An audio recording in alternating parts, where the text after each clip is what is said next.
I was on tour last week in South Florida. On tour meaning, once a week I still go out and about teaching at other centers around the world and around the country nowadays. I've cut back on traveling anywhere else in the world for all kinds of reasons, but it was great being it was a new center. There were a lot of students that came from near and far. I think there were like 5 people, even from Sedona, that showed up at the Lantoc in Florida. It was like, wait, I know you. But it was interesting. It's beautiful to be in, always different places, different groups, and, catching a vibe, where people are at and what they're looking for. And, one of the topics that came up, because I had asked, what do you folks want to hear about? I often do that, and then people throw in ideas, and then that's what we talk about that day. But one of the themes, if you were to distill it down, is fear. And so instead of saying, hey, let's talk about fear for half an hour, what I wanted to share today is the opposite, courage. To really understand what it means to be spiritually courageous, because that really covers just about everything else. Somebody, might say, for example, I don't see the relationship of courage. Like we just had 4th of July within weeks ago, right? And we talked about the courage it takes to find independence, to stand up, and for the sake of clarity and for one's sanity, right? That takes courage. Well, so when we get into courage, some people might wonder, well, how does courage blend in with love? How does courage blend in with some of the other more sublime topics? Because we think often erroneously that spirituality is like, it's all about being all tranquil, just like, and you whisper a little bit when you talk, because you're just so stinking enlightened, so spiritual. So we just talk like this, and whatever. It's like, that's not what it is at all. It's only that if that's what I'm in the mood to do. But what if you're in the mood where you need courage? It's like you can be tranquil and courageous at the same time. Humans don't know how to do these things, so they mess it up. They teach it's impossible, or they don't teach it at all. But we've got to find our center, man. We say, okay, oneness with God. If you feel one with God, then you become almost a spiritual warrior. Spiritual yet warrior. Those 2 words blended. So really it's about coming to life. But even something like forgiveness takes courage. You think, oh, I thought forgiveness means, oh, okay, I'm bummed out because I realize, I have to, forgive somebody that I don't want to forgive. And so we kind of passively trip over the idea of forgiving. Forgiveness takes courage. It means, like, I'm so good, so clear, so strong that I can let go of whatever I thought you did to me and have it not faze me anymore. That takes courage, because it also, before I can even get to forgiving anybody, I have to be willing to face what's ever even been done.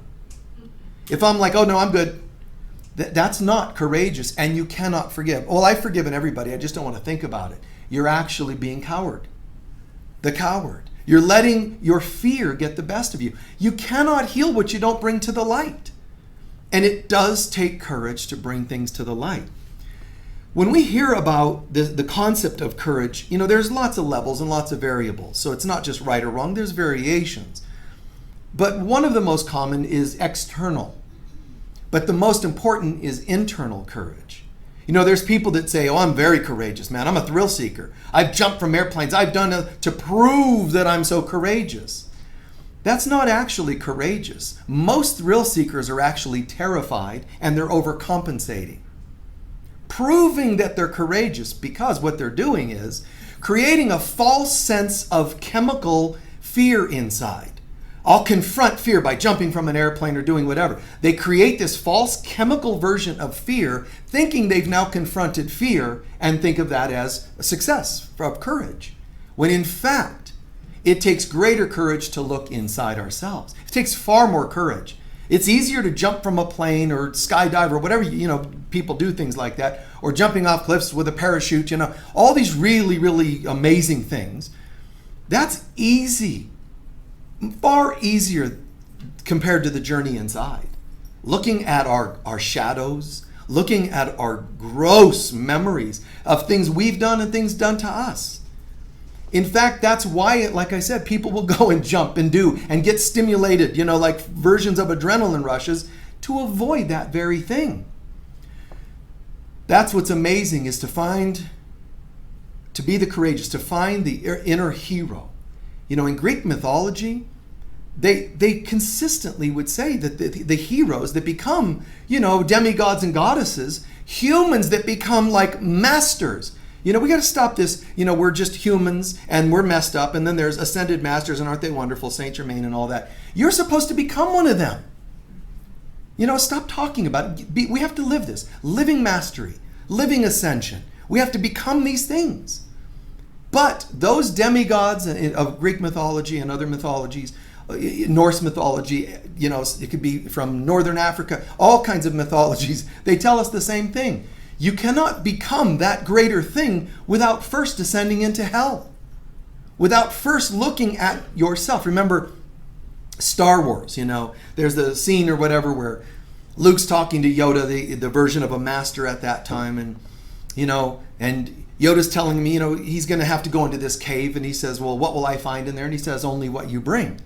That's the story of a journey inside. But, Luke says to Yoda, I'm not afraid. And Yoda replies, you will be. Just you wait. It's easy to think we've got this covered, man. But to really sit and look at what, the stuff that goes on inside of us. And I really admire people that have taken the time to demonstrate courage, inside and out. I'm not dissing external courage. All I'm saying is we have to be careful, because a lot of the external versions are really just adrenaline trips. But I really admire people. I admire, and they're not even people you might know of or heard of, but I admire anybody that demonstrates courage. An example would be a woman named Peace Pilgrim. Now, she didn't go out and show up in Washington and shout, and she didn't stop war. She didn't do anything like that. But the woman, who was an older woman, and a woman at that, in the 50s, I think it was, just walked out of her house and never went back. And she never stopped walking. She just walked the country talking about peace. She wouldn't accept money per se. She didn't accept help per se. Once in a while, she'd accept a ride for, to get to a town or something, but she just talked about peace. I mean, she was arrested for vagrancy because she wouldn't have any money. She would accept food if somebody offered it, and that was it. I mean, that's like a living Buddha, right? That's a modern day Buddhist in the greatest sense of the words. Just walking, she'd have, little, often what would you call it, sweatshirt, with the words peace or something to that effect on her chest. She was just all about that. But that she could walk away from the mainstream life at a time when it would be harder for a woman to get by, and do something like that. But man, she just did it. I admire, of course, Jesus and the courage of Jesus. Any being that's demonstrated the willingness to face their own fears as well as the fears of all other people, and just say, fears cannot get the best of us. Martin Luther King, walking, man, and out in the open, essentially peacefully demonstrating a statement about racism, and at the risk of death. I love all these people. And then there's others that are far less externally dramatic. Maybe they're not as big and grandiose as Jesus or whomever else, Gandhi or whatever, but I always admired that guy, Steve Erwin. Alligator, dude. That guy was just weird. Like, all right, we're going to look for a lizard, and if you even get within 10 feet of it, your eyes will pop out. Let's go play with it. It's like, dude, like everybody else would be like, shouldn't you not do that? And he'd be brushing the teeth of these things. Like, he was so odd and died doing what he loved. Don't, the poor guy died. He died. You forget the rest of the sentence. Doing exactly what he loves doing. That's something, God, we should all be so lucky to say, I was always doing what I loved doing and making a difference. Because, he's wrestling with things that creep people out.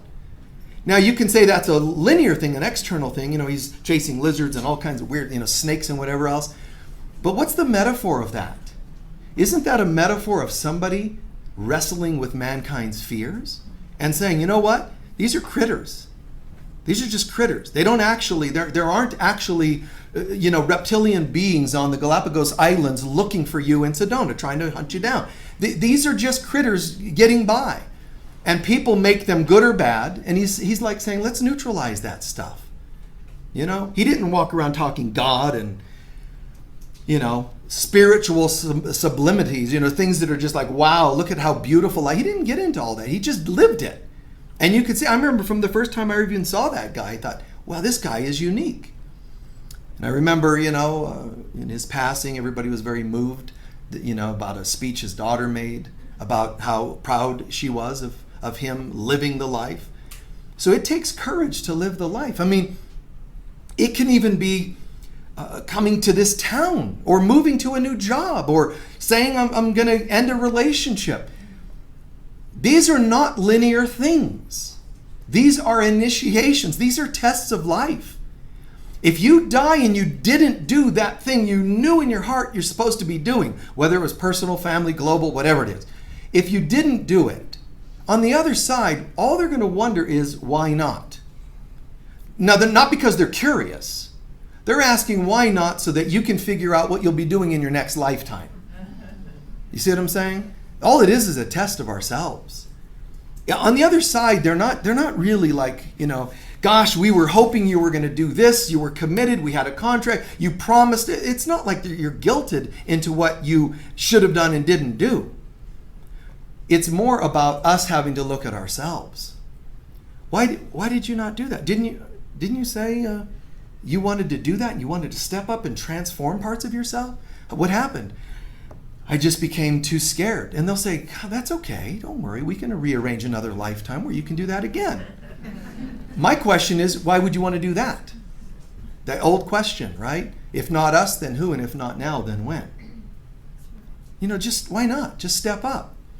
We have to learn to ask questions like, what is the reason you don't do it? I just didn't. That's a lie. Just stop that. Look, really, what's the worst case scenario?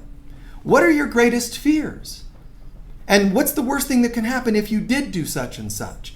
Well, somebody might not like me, or something else this and something else that. Well, what if it's a job? Well, what am I going to do if I don't have that job? I walk out of it. I didn't say don't get another one first. It's okay for you to be practical. It's okay for you to take care of those things. If you're having to deal with a divorce, I don't think you necessarily, like Peace Pilgrim, have to walk out your door and prove something to the world. There's nothing wrong with planning, arranging, working these things out. I don't believe there's anything wrong with sort of giving ourselves less reason to be afraid to do something. But at the end of the day, it's really just life is a metaphor. Life is a dream. All the things you think are happening outside are like a mythology. Once upon a time, there was this young man, or older man in my case. There's this older guy, and he was feeling inspired to do such and such. But he didn't because, is that how most hero stories end? Hercules thought about, no, but he didn't. Jesus was going to, oh, no, he just died. That was the end. Really? Buddha thought, I am determined to reach enlightenment. But then he said, God, I'm hungry. And he gave it up. The great heroes, gods and goddesses in mythology, that's not how it goes. The ones that survive, the ones that make it, the ones that pass the tests. There's a great achievement that comes. And life is a dream. It's a metaphor. So all we're really doing is raising consciousness within. It looks like it's external things like jobs and whatever, but it's really just consciousness shifting. We're dreaming of being here, and what we're doing, we're dreaming of being here and raising consciousness. So really you could say we're all still in God, and if this sounds too out there for you, then no problem, but we're all still in God, in heaven at this moment, dreaming that we're here going through tests. But at the end of each day, I want to know that I've passed my tests. Just like on earth, when I lay down each night, I don't want to think, man, I really screwed the day up really well. I'd like to think, wow, that was challenging, but I'm glad I did that. The saying in the Bible, don't lay your head down, don't go to sleep while holding a grievance. Try to clear things. The sooner the better. This stuff we call ourselves. I'm a Buddhist, I'm a Christian, those are all just stories, those are all just labels. Are you living it?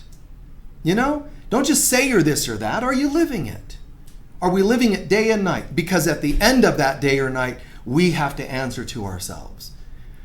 So to me, it takes great courage to become a master, to become awakened. You can't just sit around and meditate and go, I'm almost there. I meditate longer than anybody I know. Look at me. I'm a great meditator. If you can't come out of meditation and show me you're a nicer person, I honestly don't care. I have no interest whatsoever. Hypocrisy just doesn't impress me at all. So somebody can tell me, look at me, I've done this and I've done that, and I meditate all the time, and I eat only vegan, and all these kinds of things. But if you're still a judgmental person, it doesn't impress me. Speaking of weird things and contradictions, somebody sent me a news announcement, and this is for real, but a news announcement that, in the Catholic Church, there's the wafers that you do in communion, which represent the body of Christ, whatever, right? So they have these bread wafers you take, because it's the bread from the Last Supper, right? But some people were like, well, I can't do gluten. Swear to God. They can't do gluten, so they won't take the hosts. Now, you think that's weird. The Vatican actually said, if the wafers don't have gluten, they will not work. I thought, wow, that's amazing. That's a religion I want to join. One that says that the being of its, of its idolation, the being of its worship can't pull off gluten, issues or whatever. It's like, wow, if you can't get past the gluten. Then I thought to myself, if the gluten-free wafers don't work, does it mean if you're a gluten-free person, none of your sins are real either? Think about it. Could be. It's all in the mind. Anyway, courage to heal. Courage, right? Courage, man. And to become a master, you don't become a master without the willingness to look at yourself. And that would include traumas. Trauma is a very interesting thing because, in a sense, trauma is when you've been taken to the edge of a cliff and pushed off, meaning harmed. Usually you trusted and then you're pushed over. It's like that. That's the metaphor of trauma. You trusted and then you're pushed over the cliff and you get hurt. But healing actually takes going back to the same cliff, but being taught how to fly instead of pushed over. They're very similar. They both do involve us going to the edge of our trust and safety. But in one, we're brought there and hurt. The other, we're not. We're taught to fly. That's why we feel such a cathartic shift when we heal old wounds. It's scary. Sometimes we didn't want to remember that or talk about it, but it's like, hey, Yogananda says, just open up and say, here I am.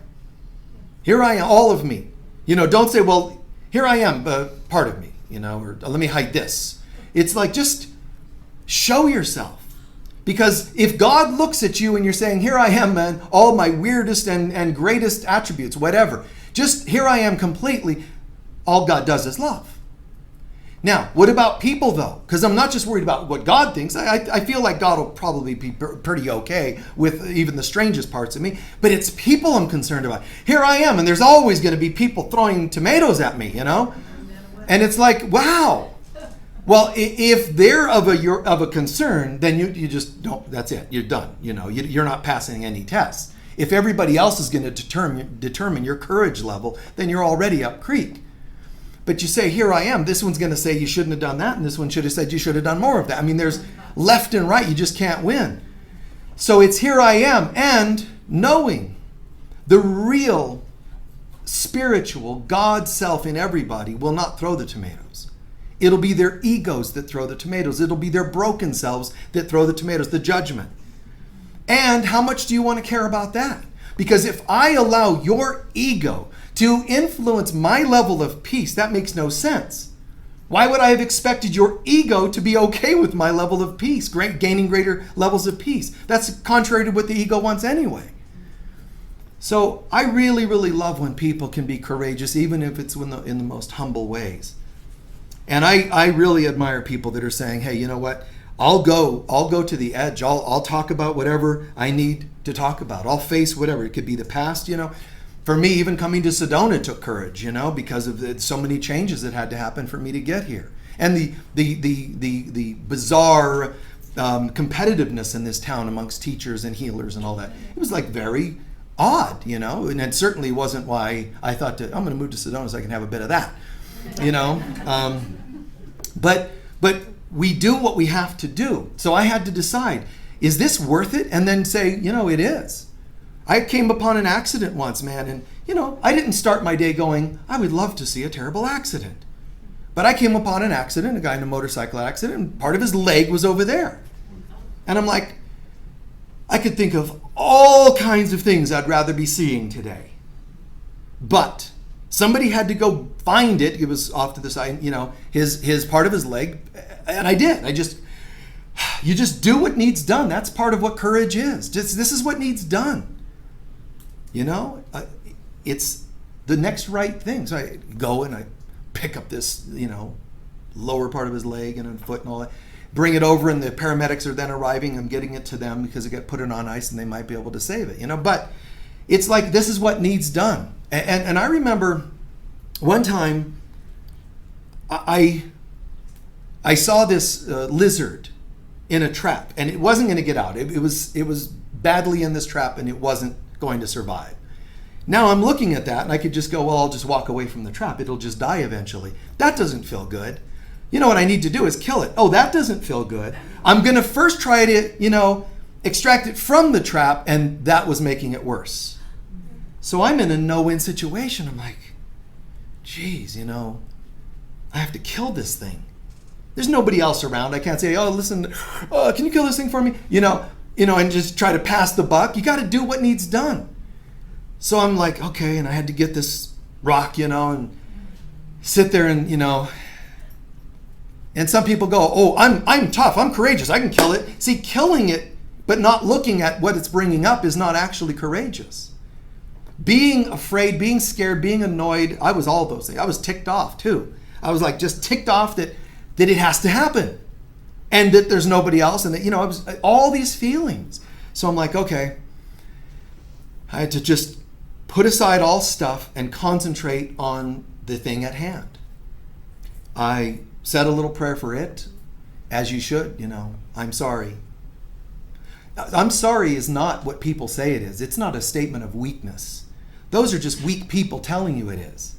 Saying I'm sorry is so vulnerable, and so it takes courage to say I'm sorry. Because I'm sorry doesn't mean like some people with their watch your words, because sorry means you're in a sorry state of mind. That's just ridiculous. Okay? That's just ridiculous. Those are people that are just being too nitpicky. The bottom line is that when you say I'm sorry, it means my heart mourns this experience. I'm really sorry that we did this, or that we had to do this, or you did it, or I did. It means, I'm really, sorry that this happened. There's nothing wrong with that. It's beautiful. So I took that and boom, just had to do it. And it's not just like, okay, you just had to do it. Are you willing to look inside? And I looked at that and I thought, God, it's just what needs done. Okay, fine, got that. Then I sat with it for a second and thought, what else does it bring up?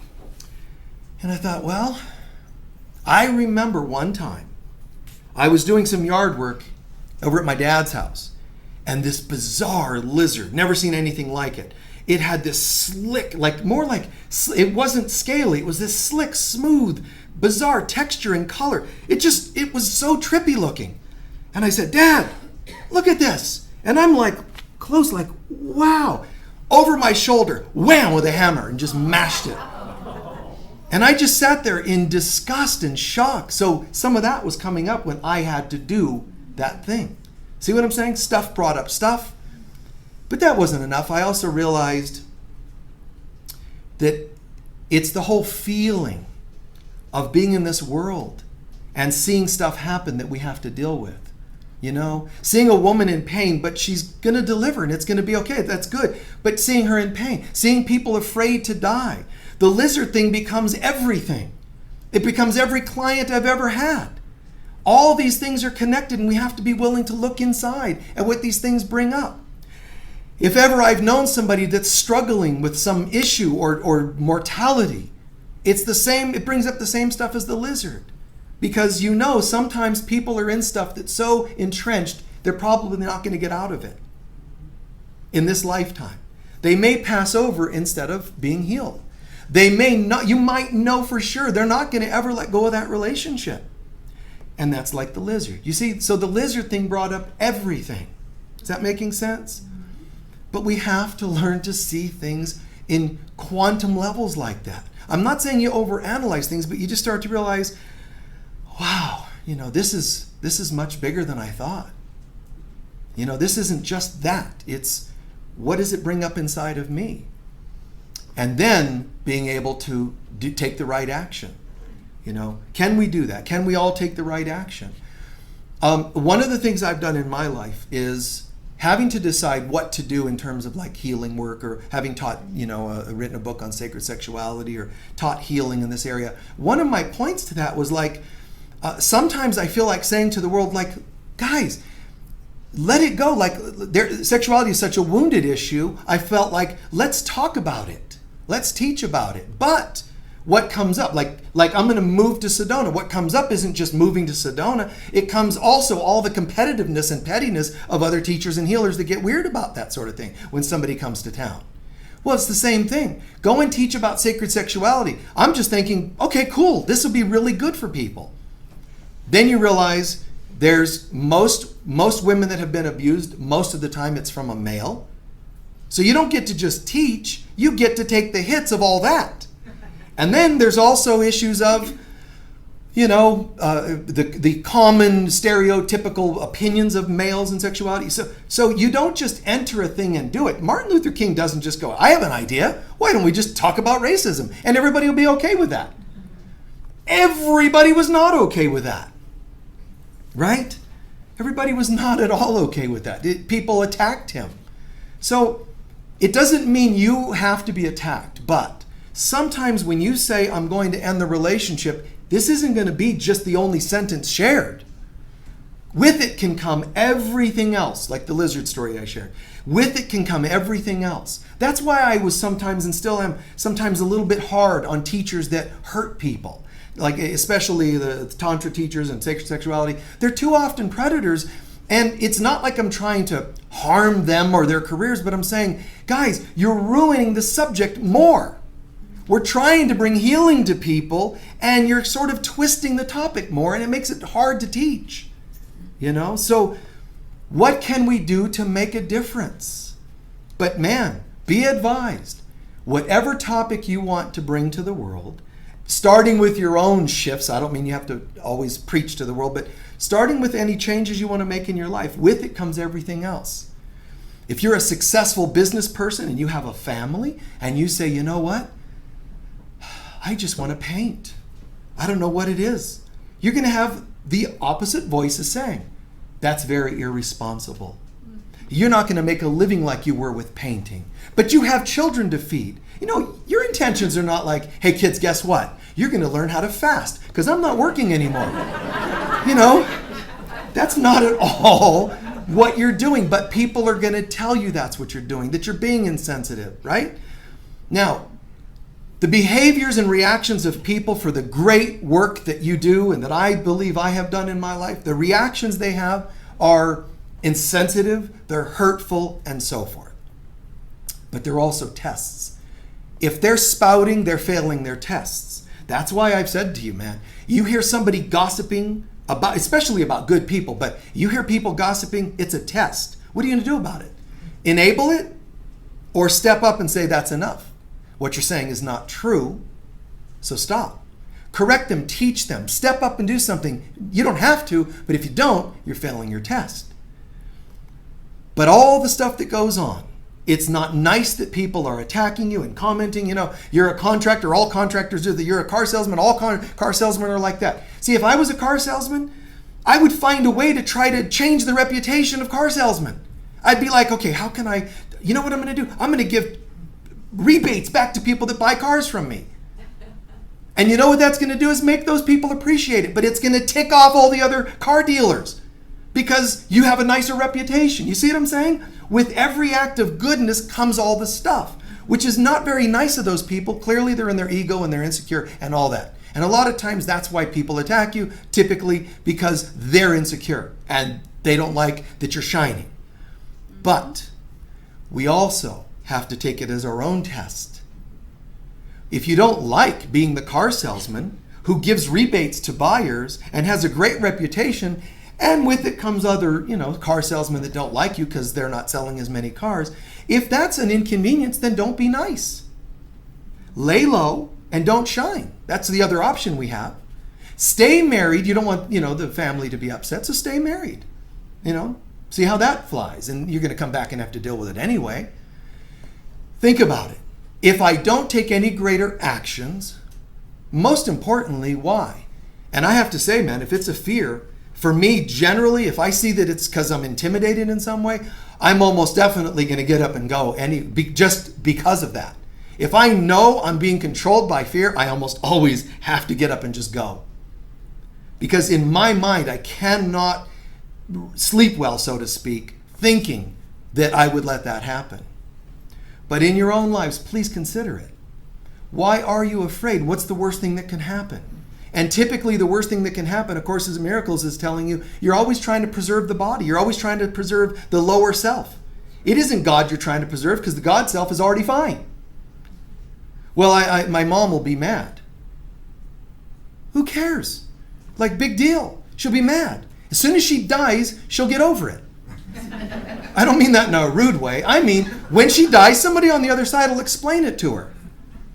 You see? I had this clairvoyant once. I was at a psychic fair doing talks, and this woman said, Michael, can I talk to you for a second? I said, sure. And she was a known medium, and she said, if you don't mind my saying, did you have somebody pass over recently? I said, yeah. She said, your dad? I said, yeah. She goes, it's strange, but he's telling me something. And I thought, he's always got something to say, but okay. I said, okay, what? And she said, he said he gets it now. And I'm like, I was thinking, whatever she says, it's like, okay, whatever. And mostly it was whatever. But to a degree, there was that, wow, he gets it now, I don't need him to apologize, but the idea that he gets it does feel good. Anyone that would ever have not liked me for whatever I try to do in this world, teaching, whatever, to think that they get it is really beautiful. If you're an artist and somebody scoffs at your art, but then you realize that on some level they get it, it's quite beautiful. It really is. It's really beautiful for us to know that people get it, but we can never be dependent on that. But it is quite nice to know. I'm like, wow. She pulls me out of thin air. She drops this bomb, and it was perfect because it really showed she was accurate because of her knowing what he was like, knowing that he just passed over and all this. And I was like, that's pretty cool. I unfortunately had a sister who didn't have the same experience. She was at a fair somewhere in some psychic. Actually, yeah, that's right. It was my daughter, and she was at some fair or something, and some clairvoyant medium said, you had somebody pass over? And she's like, yeah. And she said, it's your grandfather. She said, yeah. She said, well, if you'd like, I'll try to, I swear to God this happened. She goes, if you'd like, I'll try to tune into him. And then she starts, trying to, and she's kind of uncomfortable. And she goes, you know what? He's just a jerk. I don't want to talk to him. My daughter's like, yeah, that's him. Validation. Swear to God that happened.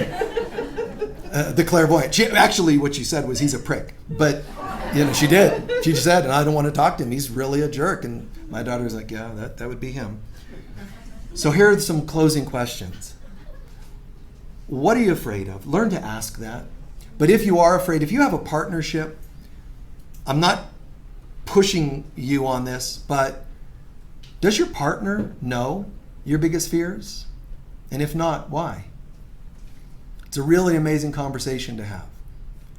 You know, honey, by the way, what would you say are your greatest fears, you know? It's not to use such things against each other. And I know I've had people say to me, I'm never going to tell my partner because they'll use it. Then why are you with them? I mean, if you're with that kind of person that's like, okay, I'm going to write that down. I'm going to use that in our next argument. You know, think twice about that. But ask yourself, does my partner know? I mean, they should know your greatest dreams and your greatest fears. But what are those greatest fears? You know, to me, this is just so wonderful. It's so revealing. No stone left unturned. The great prophet Elijah of the Old Testament, you know, of the Hebrew people, Elijah, great being. And yet, he runs for his life when this queen threatens to take his head. She's going to have him decapitated. So he runs for his life and he hides out. Okay, that's how Elijah's life ends. You know, he doesn't get killed by her. But according to Jesus, Elijah becomes a guy named John the Baptist, who has to come back and he gets decapitated, right? From a woman of royalty. But notice what he does. He's in the prison waiting for it to happen, and he just keeps singing. He just keeps singing and preaching. He just keeps channeling the message of God. They're coming for him. It doesn't matter. He just gets louder. Because he's saying, you know what? I ran and I hid, and that's not my higher self. Right now, I know what I need to do, and I will not be afraid. Sing. Sing. Let it come out. You know, praise God during those moments of fear. So what? They might do this. They might think that. Just praise God. Meaning it's not like God's like, oh, you know, bring it on, bring it on. Praise me, praise me. It's us praising God means we're getting into a higher state of consciousness. We're focusing on or identifying with, resonating with a higher state of consciousness. Because the spirit is willing, but the flesh is weak, man. The human self will do what it can to keep us off center. And this is the level of consciousness of ascended masters. This is our destiny. All of us are going to this place. There's two thieves on the cross. And one of them's like, get us out of this. To Jesus, he says. The other one's like, you know what? We deserve what's happening. And Jesus says, wow, you know what? Today you will be with me in paradise, partly because the guy was willing to own his feelings. We screwed up. The other guy's trying to we don't deserve this. We're victims. Get me out of this mess. And the other guy's like, hey, you know what? Look at the apostles, all but John.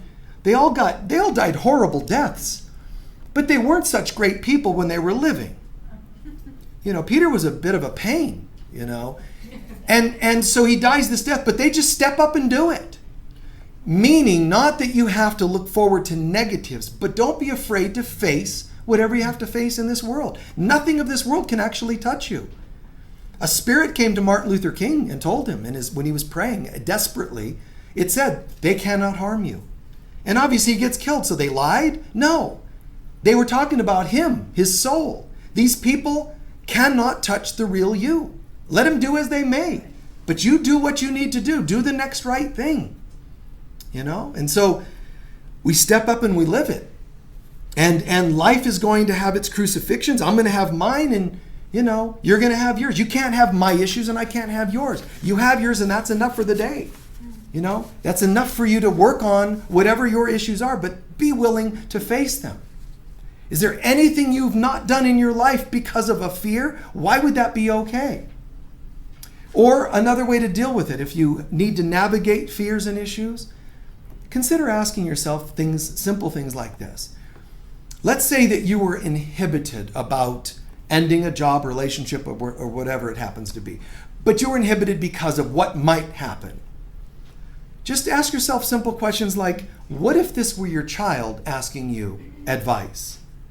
Most of the time, and I've been teaching a long time and asking questions a long time, almost every time I've asked someone about some dysfunctional thing they're doing and they're asking me for advice, when I've asked them, is this what you would tell a loved one to do? Almost every time they say no.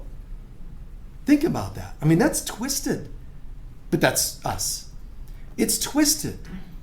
to think that we would do things we would not have advised someone we love to do. Which means the cure would be all we really ever need to do is only do things that we would only advise someone we love to do. Only do things that you would wish upon somebody else that you care about. Care about yourself as much as you would your child or whomever else it is. I mean, it's really weird. Well, I would never tell my daughter to do this, but I constantly do it. That makes no sense at all. That's why people are so afraid to ask questions, because they might get answers. So ask, why are you doing this? Would you wish this upon someone you love? Then why are you doing it?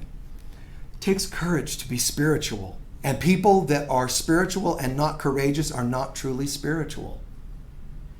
Which is okay. It's where they're at. It's fake. But at least they're doing something. It takes courage to be truly spiritual. I've had people come to me and say, Michael, I just want to share with you that I haven't been coming to Unity of Sedona for a little while. Yeah, okay, well, you okay? Yeah, I just want to tell you, it's hard, man. It's one Sunday. You say so many things in a Sunday, it's like reading 3 books or going to 5 therapy sessions. It's a bit much. You know, I'm like, well, so should I water it down? You know? But the fact that they were courageous enough to even tell me that, because they're not just telling me something that could hurt my feelings. They're telling me something that's very vulnerable for them, because they're saying, it's too much for me. It really shines too much light. I mean, can you lay low and just read a scripture or something and do something kind of lightweight and, mellow? And I'm like, no. Nice idea, but I don't think so. And as I'm closing, a few years ago, I remember I was going to a sacred sites trip, the last one I took, which was around 2012. And I took a group of people to Egypt and other places. And I had a couple of people, not one, but a couple of people here in Sedona, because everybody is so psychic.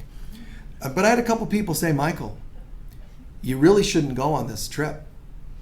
And if you do, you're going to die. I'm like, what a drag. But here's the money for my ticket. You know what I mean? Like, if I don't go, what does that mean? What am I saying? What am I teaching to people? And how would I be passing my own tests? If I don't go, I'm not saying you should do things dangerous. I'm not saying that for you all. I'm saying when I cannot let fear control me like that. So by them telling me that, it's like, dang, And I didn't tell the other people going because I didn't want them worrying unnecessarily. But you get these people and they're like, oh, I'm channeling this in the being and it's telling me if you go, you're going to die. I'm like, okay, well, we'll see. Because if I don't, you're going to have to rethink your channel. But, whatever. So, but I had to go. Now I had to go.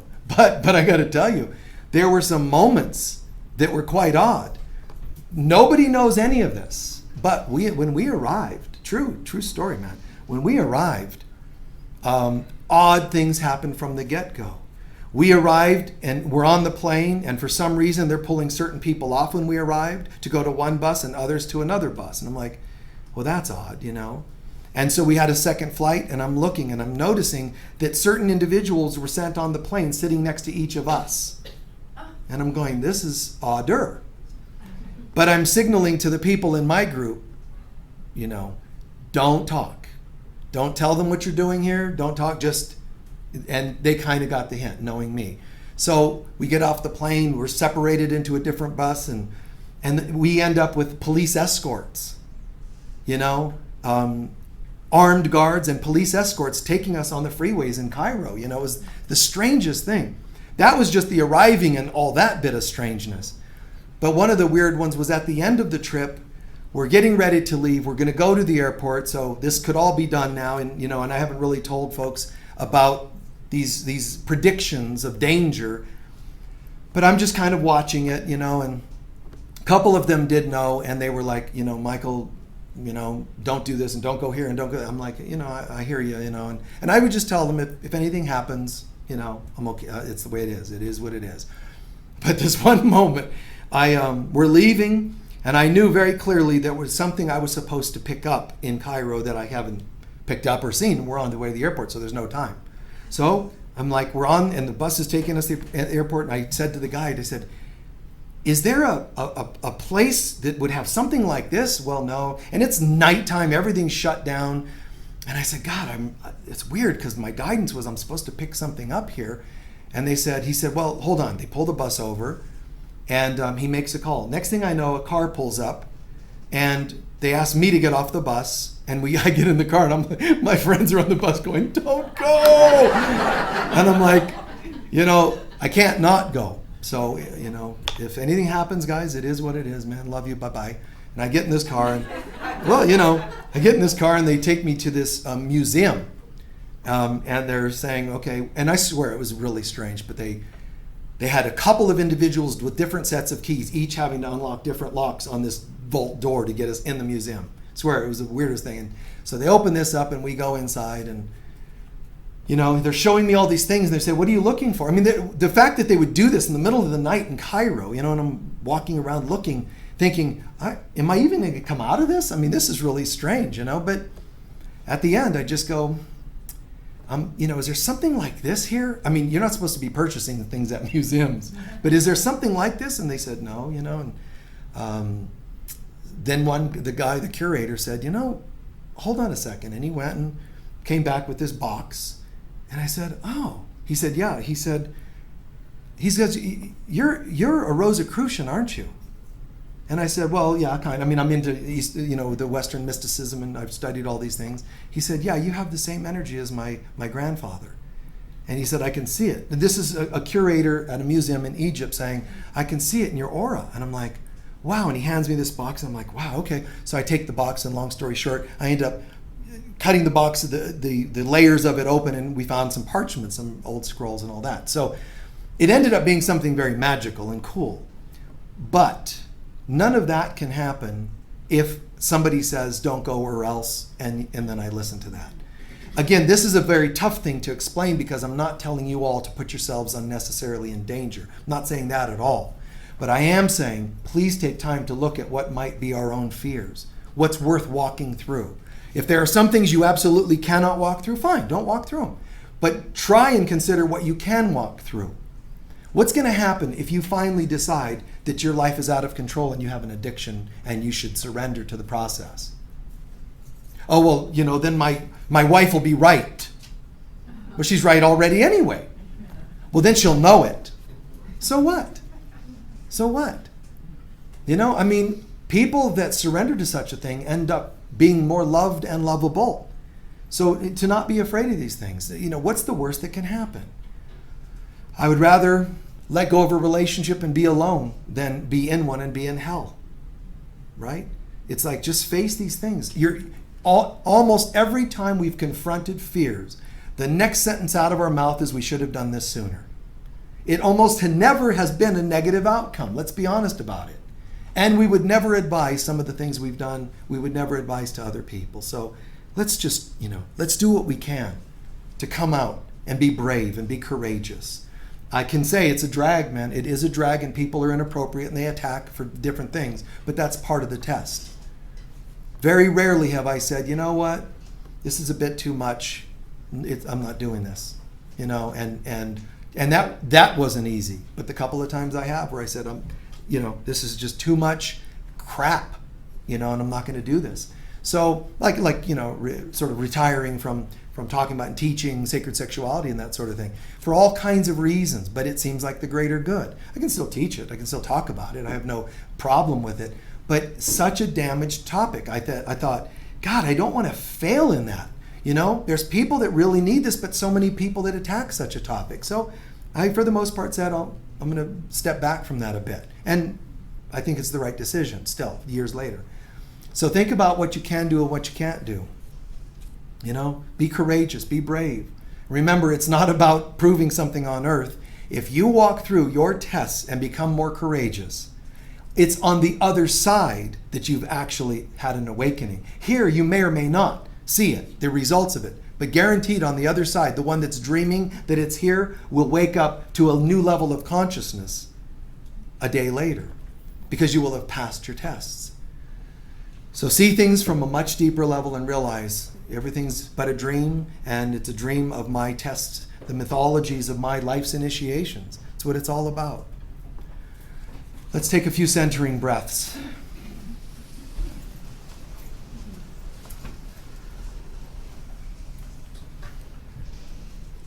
Just relaxing and centering. Just dropping all the stuff of the world. What did we hear? What did we learn today? Absorbing a few truths, whatever they happen to be. Whether it's to do or what not to do. What did you learn? Just breathe them in calmly, gently. Just breathe them in with a gratitude and appreciation.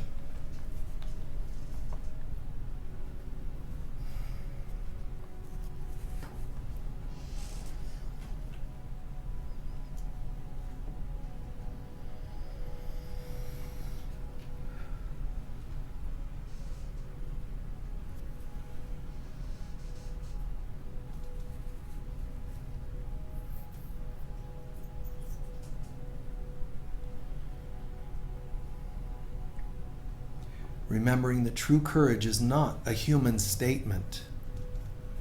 It's when the human surrenders to our spiritual self. True courage means calling God into everything we're doing. It doesn't come from us doing something with more effort to prove something. True courage means less effort. And if we're really having to exert ourselves to be more courageous, we might still be using the ego's will. It's actually more humility that makes us courageous.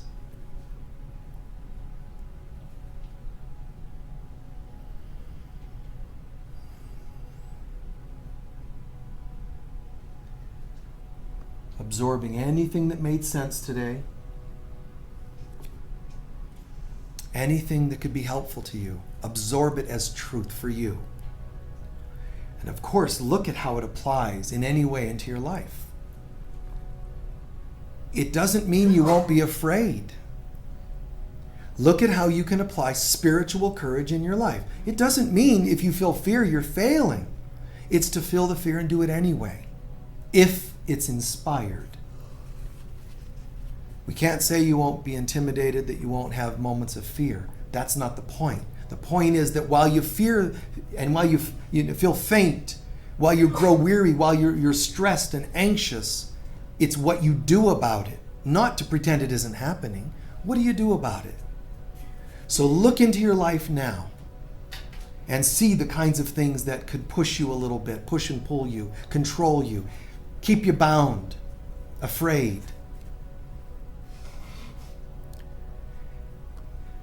And instead of trying to force yourself through it, try to be gentle and instead say, Father, Mother, God, if it were up to me, I would say, get me out of this mess.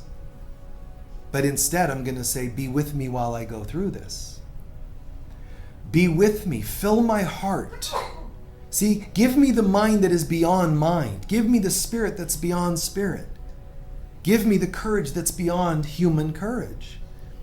Show me, guide me in all that I need to know and be while I walk through this. Because by calling in the presence of God while I walk through it, I'm actually anchoring light into the event.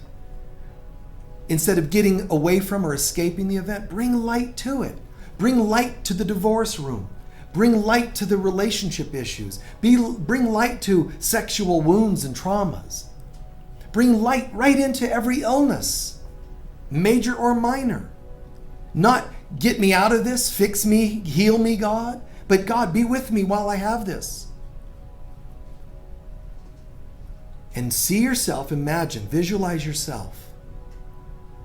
Formerly stressed, worried, afraid, and the presence of God pouring from the heavens through your head into your heart, gradually filling your heart with this glimmering, shimmering, sparkling light till it fills up to such full, powerful capacity, the fear seems to have faded. You don't have to fight it or kill it or smash it. Let it dissolve. I call this loving the hell out of it. Let the light grow and grow and grow till it shines so brilliantly. All that's left is this you, a spiritual master, a courageous spiritual warrior. See yourself with wings sprouting from your back and expanding around you. Like a giant halo, you have all that you need. Even the symbols on angels, like a shield and a spear, they're just symbols. Symbols of what? And you have those tools. Whether the angel's holding a harp or a sword, they're symbols, meaning that you have all you need. You're powerful. You're protected. You'll know what to say and what to do. And when you mess up or screw up a little bit, you have all the beautiful humility to be able to say, oops, sorry. Visualize this as thoroughly as possible for a minute.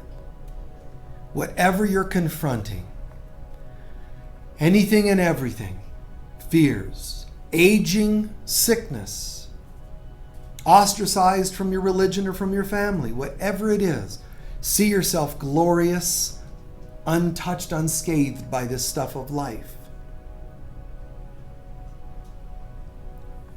And most important, courageous. If you're following an inspiration, be courageous with it. If you're not following an inspiration, there's no need to keep it. Courageous decisions, one way or the other. Courageous. And lastly, imagine people around you lately or currently that have been a little scared, a little inhibited, a little afraid to make changes in their life. Instead of being a human listening to them, imagine you are that courageous, radiant being. Now, what would you like to do for them when they're showing you such fear?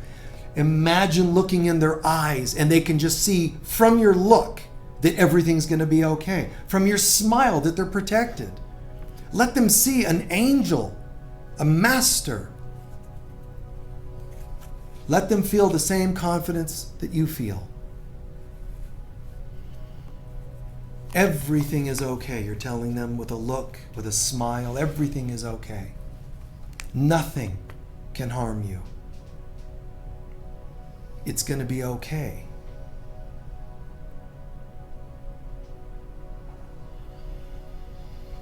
Convey that to family members, friends, acquaintances, strangers.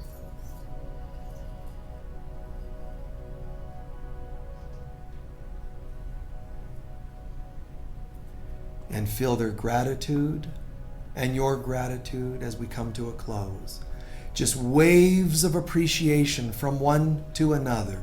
And any moment that I'm feeling afraid, you're there with me, guys. You're there with me to lift me and remind me to be courageous. And anytime you're afraid, we're all with you to remind you to be courageous.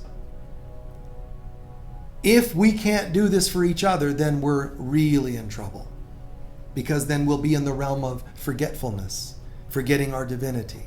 Let's commit to do this for each other. People are watching online from thousands of miles away, but we're still energetically willing to support them in their courage. It's a fact. It's the truth. There is no time or distance. There are people in other dimensions, people in other times, 10,000 years ago, 1,000 years from now. We're sending the same love and courage to every one of them. Wherever they are, they can feel this. And waves of gratitude to and fro, to and from.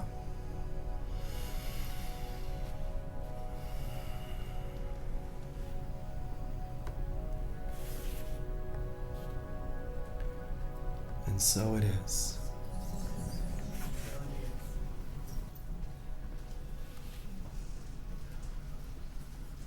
Very cool, guys. We're going to do our closing song in just a moment. Gradually stretch out. You know, and I shared with you guys earlier that some people had said, God, you know, going to Unity of Sedona, it's just like sometimes so much to hear and do and process and all that. I apologize if it seems to be too much. I don't think I can water it down. I don't think I could do that. It would be weird, and I don't think I could pull it off. But just do your best to absorb and understand. If you're a master, then there's no limit to what you can learn and heal and process and so on. I'm in this with you anyway.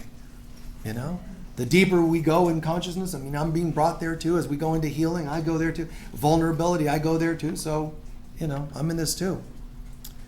We're all in this process of deepening, and it doesn't need to scare us. Okay?